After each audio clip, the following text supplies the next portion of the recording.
আসসালামু আলাইকুম গাইস, কেমন আছেন সবাই? আজকে আপনাদেরকে নতুন ব্লগে স্বাগতম।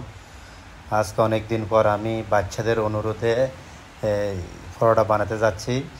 আমার পরোটা খাওয়ার জন্য তারা অনেক দিন ধরে আমাকে অনেক ফায়দারা করতেছে। আজকে শেষ পর্যন্ত তাদের সেই পরোটা খাওয়ার দিন আসতেছে। বাচ্চারা আমাদের সাথে মজা করতেছে এবং আমার ব্লগ করতেছে, আবু তুমি কীভাবে পরোটা বানাও আমাকে একটু দেখাও।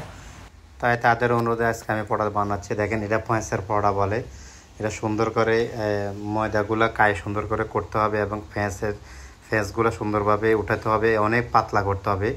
এটা যারা জানে তারা সে করতে পারো, যারা না জানে তারা এগুলা তাদের জন্য একটু ডিফিকাল্ট হয়ে যাবে। তারপর আমি চেষ্টা করছি, বলতেছে আপনি একটা রুমেল রুটি বানাও, তা আমি রুমেল রুটি বানিয়ে দিছি।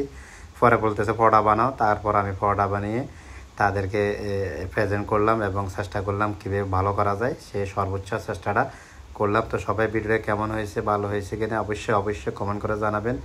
বাচ্চাদের অনুরোধে আজকে আমি অনেকদিন পরে বাসায় পরোটা বানালাম, নাস্তা বানালাম।